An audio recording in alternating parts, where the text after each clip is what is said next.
Shalom, all praises to Yahweh, Bashem, El Shai, Bashem, El Rakar, Kodash, double honors unto the apostles and elders of Great Millstone, all rule well, and Shalom to the whole full elect. This is Paya Allah of the GMS London camp, and this is News and Prophecy and News. I got an article here from Zero Hedge, and the title reads, U.S. Marines activate space unit as race to secure low Earth orbit intensifies.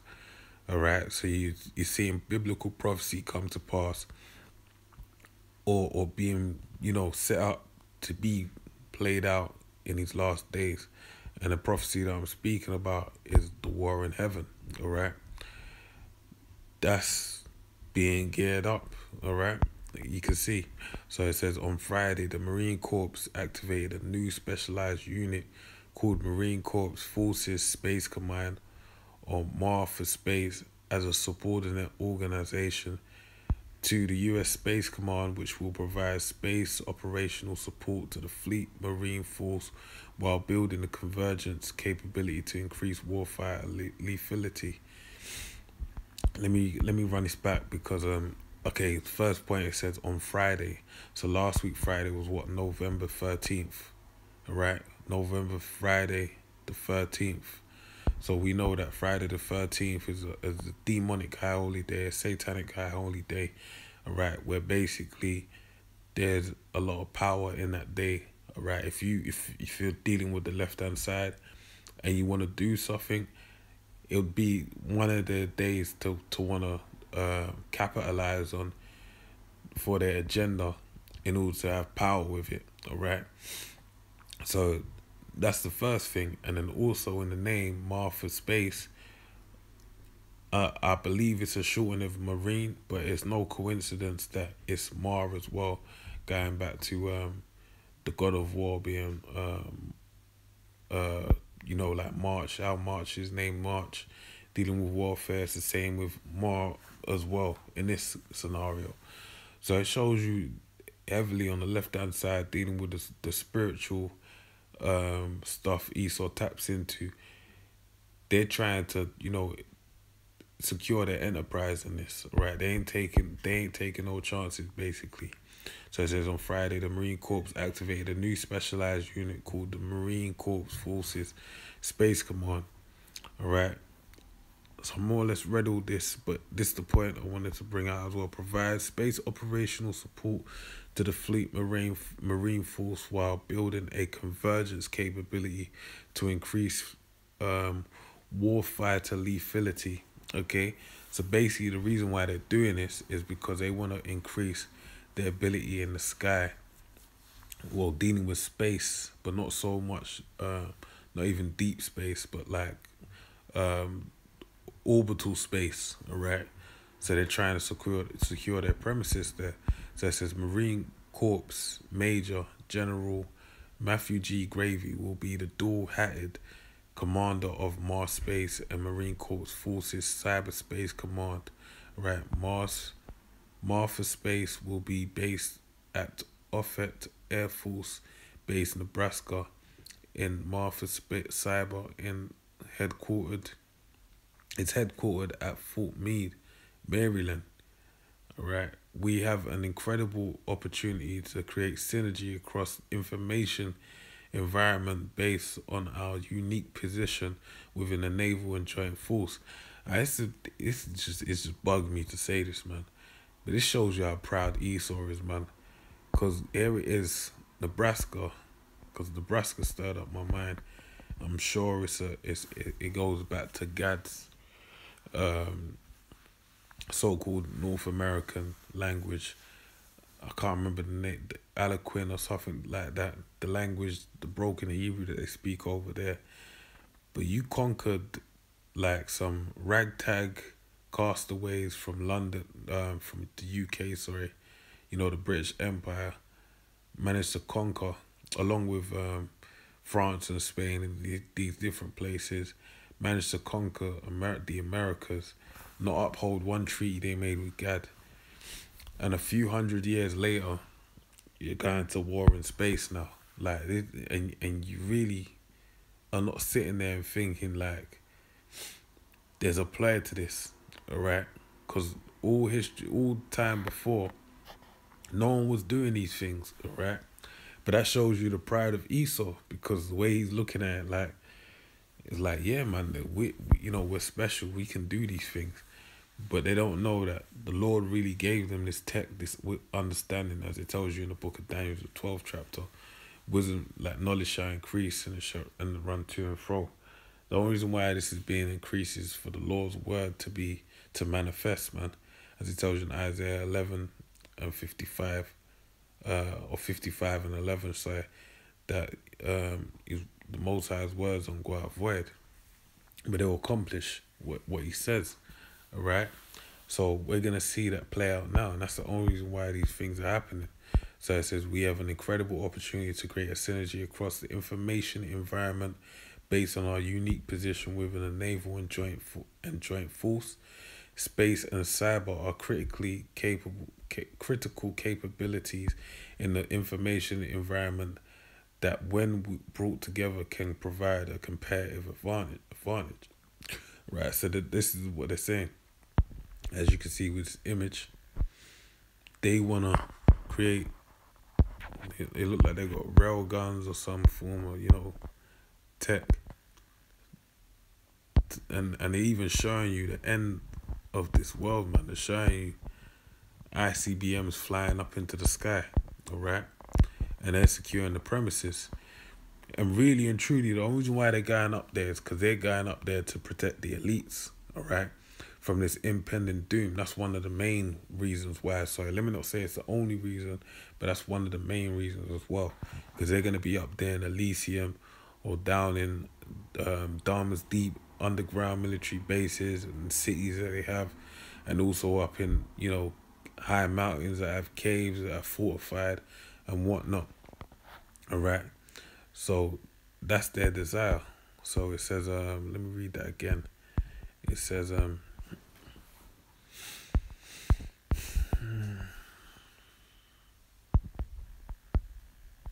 space, basically they want to bring them both together. It says convergence requires flexible and interconnected teams focused on solving hard problems with speed. We cannot be successful in these technology-heavy domains without prioritizing people, ideas, and things in that order. So they're basically, what they're trying to do is create some form of fluidity, all right?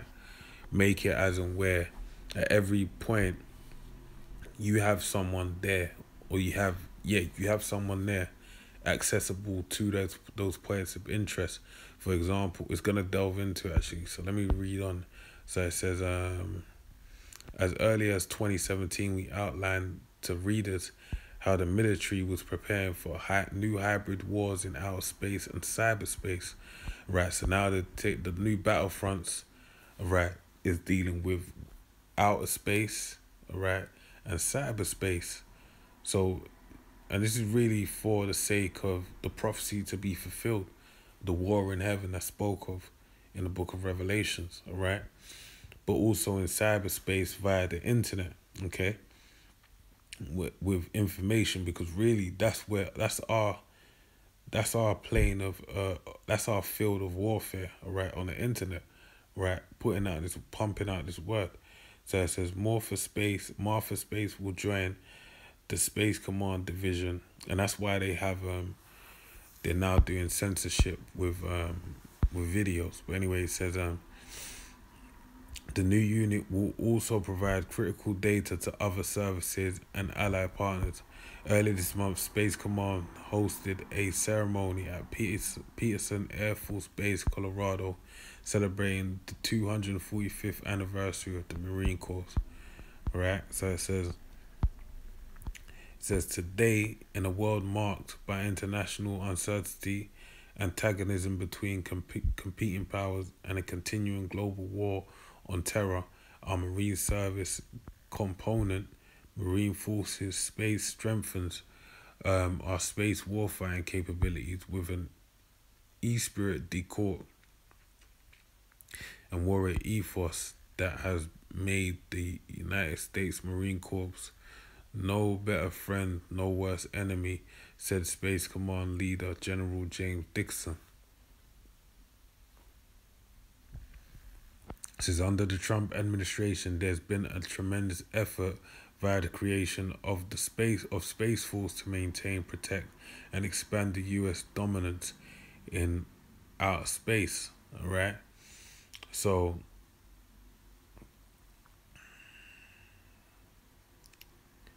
this all started with Trump. All right, so it says the importance of protecting U.S. satellites and other space-based assets, and those other space-based assets fall into. Oh, I'm calling it Elysium, but I'm talking about, um, and that's because it's a movie. But I'm talking about actual floating,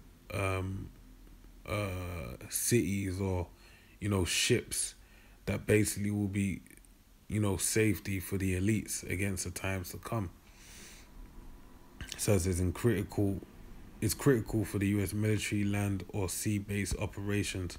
They allow instantaneous communication across modern battlefields, identify enemy and track movements, follow weather patterns, guide navigational systems, and allow smart bombs to glide to targets. So and that's what you can see there. You can see they're watching all of that. But that shows you, what does that show you? That shows you that that's a key place to be, all right? Because you're out the way and you basically see everything before it happens, all right? But the main thing they want to be able to see before it happens is the Lord coming with his armies, all right? So it says, without these capabilities and the potential threat, Russia and or China could use advanced weaponry to destroy U.S. satellites, all right? And you already know that, okay? If you didn't know, China has a thing known as a railgun, okay, which can basically shoot energy, electric energy. I don't know what it is in particular, but basically I believe it takes from one side of the Pacific to the other as quick as half an hour, something like that. So it's a lethal weapon, all right? But it's a new form of tech that basically, offers a new form of problem, right, to Esau.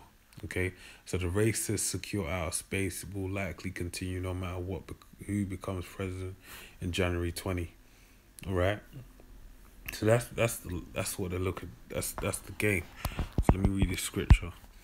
So this is Revelations 12:7. It says, "And there was war in heaven. Michael and his angels fought against the dragon, and the dragon fought against his angels." So who is the dragon? The dragon's talking about the beast system, okay, and the dragon's known as NATO and the EU, but ultimately really it's dealing with Esau Edom, which today is known as the so-called white man, alright, but his true biblical nationality is Esau Edom, alright, because everyone has a biblical nationality, and prevailed not, neither was their place found anymore in heaven.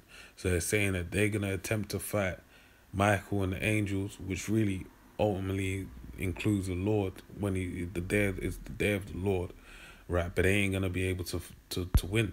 And a great dragon was cast out, that old serpent called the devil and Satan, which deceiveth the whole world. He was cast out into the earth, and his angels were cast out with him. All right, because he's gonna be made humble in that day. It's gonna be shown that he's a nobody, and this really goes hand in hand with Isaiah, the 14th chapter, dealing with basically Lucifer falling and everyone seeing it and being surprised that they ain't got the power they once had. Verse 10, "And I heard a loud voice saying in heaven, now has come salvation and strength and the kingdom of our power and the power of his anointed Hamashiach, Yahushua, basically. For the accuser of our brethren is cast down, which accuse them before our power day and night." So basically what you have, this is why it's even a spirit that we got to be doing these videos every day, because basically Esau's standing before calling on the name of the Lord and bringing accusations forth to basically say that we shouldn't be his chosen, all right? So it's saying that this is what he's doing, okay? but he's gonna fall because ultimately he's the one setting up the obstacle in place that we fall. All right, verse 11, and they overcame him by the blood of the Lamb, and by the word of their testimony, and they loved not their lives unto the death. And we really don't like our lives, man. that's that's the way it is, man. So the only thing that's giving us surety in this life is the word of Yahweh B'Shem Yahushua, his testimony. That's really all that's keeping us sane, man. All right? Because that's what it says. They love not their lives unto death because we made our bodies a living sacrifice for the Lord. Right? But that's really the point, man. Really the main takeaway from this is there's going to be war in heaven, man. It's coming. All right? And with that being said, that's biblical prophecy coming to pass, man. It's coming soon. So with that, I pray you're edified. I say shalom.